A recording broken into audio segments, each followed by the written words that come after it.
Olá, continuando a nossa apresentação sobre poluição sonora, agora focando um pouquinho mais em medição. Eu vou apresentar alguns parâmetros que às vezes é bom a gente relembrar os conceitos, né?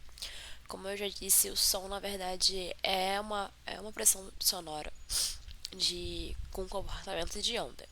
Tá, mas o que é pressão sonora? Bom, pressão sonora nada mais é do que um deslocamento de ar que movimenta partículas de modo a gerar um comportamento ondulatório. E também, por sua vez, consequentemente, também gera energia.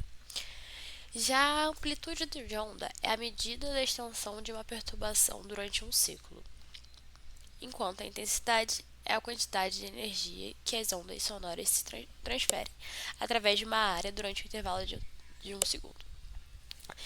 E a frequência são quantidades de ciclos de uma onda que se repete no intervalo também de um segundo, e a gente usa o Hertz. Bom, agora falando um pouquinho mais de volume, de tom, que às vezes a gente dá um pouco uma confundida. Como é que a gente analisa o volume? O volume nada mais a gente analisa de acordo com a amplitude e a intensidade de onda. Ou seja, quanto maior a amplitude, maior o som, quanto menor, mais baixo o som. Aqui nesse gráfico a gente pode entender mais ou menos como é que a gente vê a amplitude e a intensidade, porque elas são correlacionadas, então se uma aumenta, a outra também vai aumentar. E aí a gente consegue identificar. Enquanto o tom está relacionado à frequência, que a frequência é o número de oscilações por um segundo. Então, por exemplo, aqui no som mais grave, nesse gráfico especificamente a gente vê apenas uma ondulação, enquanto uma oscilação, enquanto os som mais agudos tem outros, tem várias. Então, em relação ao volume e tom, os parâmetros que a gente analisa são diferentes. Então, volume, amplitude, intensidade e o tom, frequência. Bom, para realizar essa medição, a gente usa o decibelímetro. Tá, o que ele é? Na verdade, a gente tem que voltar um pouquinho antes e explicar o que é o decibel. Decibel, na verdade, é uma medida criada em homenagem ao Graham Bell, o inventor do telefone, que faz com que é uma medida que o nosso ouvido identifica. Ou seja, lembra que eu falei que o som é medido pela pressão sonora? A pressão sonora normalmente é feita por Pascal. Só que os valores seriam, se a gente continuasse usando Pascal, seria um pouco complicado, um pouco difícil. Por quê? O decibel foi criado, o Bell, na verdade, foi criado em relação à nossa percepção auditiva, ou seja, não é uma função linear, porque o nosso ouvido não escuta, não recebe dessa forma.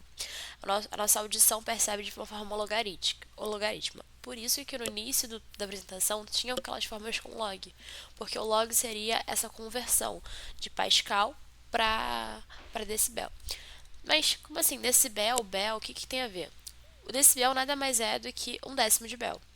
Então, como o nosso cálculo normalmente da decibel já virou decibel. Tá, beleza, entendemos o que é a unidade de decibel. E o que é o decibelímetro?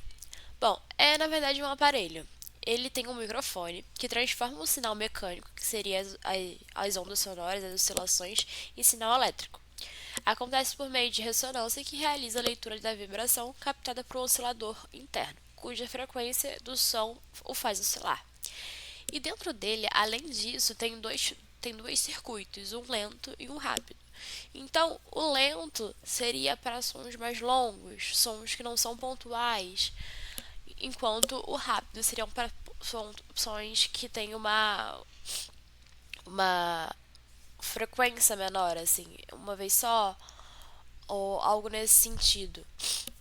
Então, feito isso, acho que a gente consegue ter um pouquinho mais de noção de como é que funciona o decibelímetro, como é que a gente calcula, os parâmetros que faz a gente ter noção de som, de volume, e de tom também, porque às vezes a gente confunde muito em a pessoa ter a voz aguda era uma voz alta. Não necessariamente, porque os parâmetros não são esses que a gente não são os mesmos, né, pra gente identificar.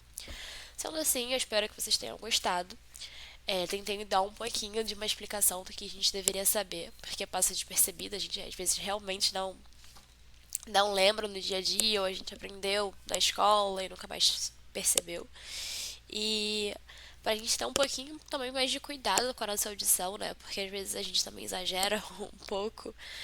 Então, eu espero que vocês tenham gostado. E é isso, bom dia. Obrigada.